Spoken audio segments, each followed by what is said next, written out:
With their chart instincts briskly restored, the Doors bounded back to #1 with a sing-along rocker that at the very least echoed an earlier Kinks hit. Hello, I love you, won't you tell me your name? Hello, I love you, let me jump in your game. In all honesty, Hello, I Love You was released because we felt it had the best chance on the top 40 charts. When the Doors would work, it was always a communal kind of thing. Somebody would start the idea, Robbie would start the idea, or Jim would start the idea with words and sometimes a melody. Or Jim would come in and put some words on top of a riff. We'd just be fooling around, kind of jamming. Or a song like L.A. Woman. Jim had the lyrics to L.A. Woman. And I just kind of invented some kind of a rock and roll, fast left hand on the piano in the key of A. And Jim started just putting the words over the top of that, and it worked out beautifully.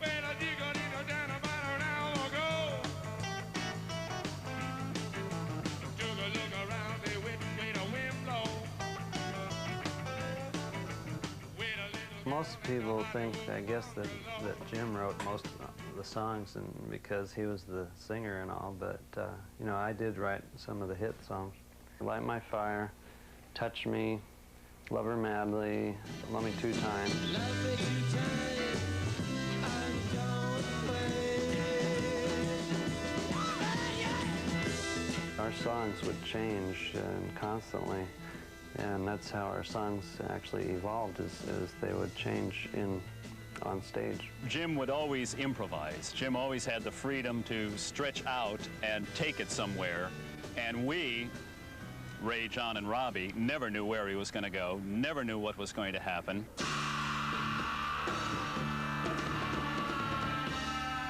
to a door. He looked inside. Morrison's most notorious improvisation was the shocking for its time Oedipal performance piece, The End, a song that had gotten the group fired from its Summer of Love gig at the Whiskey A Go-Go. Material such as this, and the oral sex metaphor Love Me 2 Times, gave the Doors' pop rock an unusually earthy edge. Father, yes, son, I want to kill you. Mother,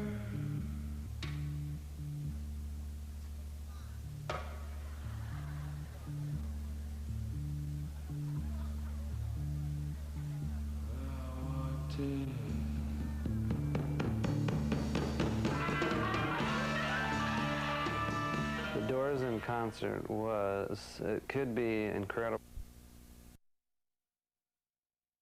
1967 was an augury of even bigger hassles and worse to come. she's walking out the door.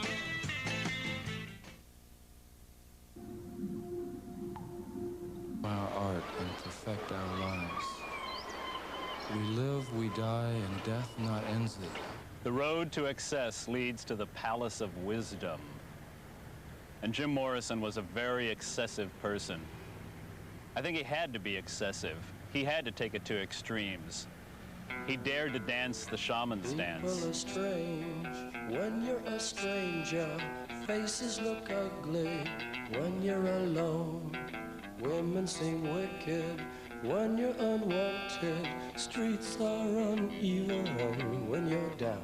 When The you're early strange. years, we were all buddies. He was like a college guy, and we were like fraternity brothers. But as time went on, you know, and then the star thing happened, and there was more drinking and all that, and we sort of didn't hang out that much together. Jim was born with some kind of primal agony, a little more intense than all the rest of us, because when I met him, he was, whew.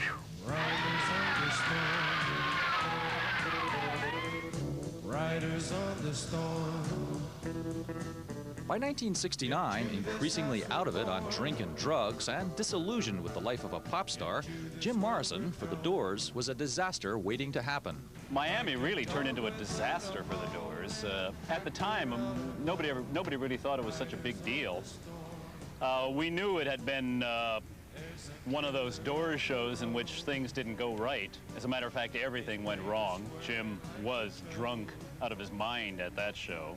We played badly. The stage was rickety. It was a real crazy concert where a policeman came up and took, Jim was wearing a hat, a skull and crossbone. This policeman came up and took it off, threw it in the audience.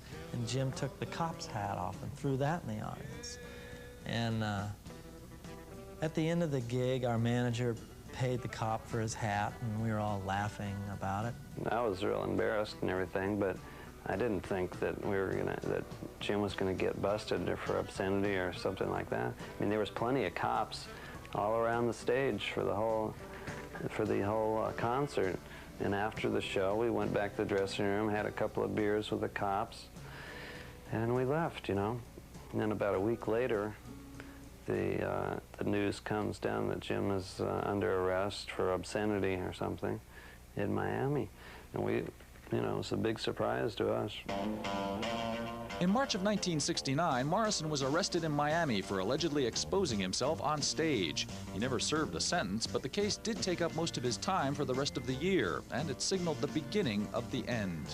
Wild child, full of grace. Jim would do all kinds of weird things on stage, but as far as I could tell, he never whipped it out. Nor did he ever simulate oral copulation on the guitar player, which was me. We got into a lot of trouble, man. We got a whole bunch of trouble about Miami. Jim was on trial. Rock and roll went on trial. There was an article in Life saying, let's see, the Doors are the kings of acid rock. And then a year later, the Doors were the kings of orgasmic rock. So I think the politicians in Miami thought, oh, let's get this group.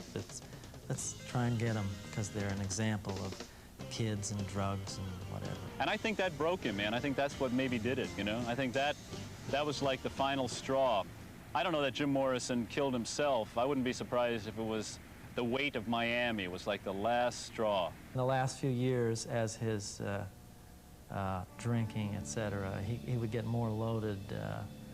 Then the performances went down, and I was begging everyone to get off the road because it was so great in the beginning. But Miami was the first gig on the 20-city tour, and after the incident happened and the press got a hold of it and all the trouble and the fact that Jim was in fact arrested, every city canceled out. We lost the entire tour. Cincinnati canceled, Atlanta, St. Louis. I would hear 10,000 people upstairs stomping, saying, "Doors, Doors, Doors," and we'd be ready to go up, and Jim would be under a table somewhere, passed out. A lot of people have said, hey, why didn't you try to stop him? You know, couldn't you see that he was drinking himself to death? And yeah, we could see it, you know. John knew it, Robbie knew it, I knew it. Jim was going to die. This is the end, beautiful friend. With the Doors' career apparently winding down, Morrison moved with his wife Pamela to Paris in 1971 to pursue his literary ambitions. He never made another record or played another show. When Jim left for Paris, our record contract was up, and so he was going to take a long vacation. And as a matter of fact, I really hadn't hung out with him for a year or so because I wasn't into alcohol. But he called me from Paris just a few months before he died, asking how L.A. Woman was doing, and I said it was doing great. Everybody loves it. And he said he'd been writing, and he expressed interest in making another record. And I said, get back here, we've been playing. You know? When the music's over. Although the exact circumstances of his death have never been clear, he apparently died in his bathtub of heart failure brought on by drugs and alcohol. Like Jimi Hendrix and Janis Joplin before him, he was just 27 years old. That body is then buried in Père Lachaise Cemetery, where Isadora Duncan is buried, and again, Oscar Wilde is buried, and great artists and poets are buried in that cemetery. And of course, it's where Jim belongs. I see a lot of young people around today who are trying to be like Jim, and they get as screwed up as they can on all kinds of drugs or whatever. And I tell them, hey, the Jim that I dug was not like that all the time, you know. That's when he You know, he did his best stuff in his early days before he really got into alcohol and got completely screwed up, you know.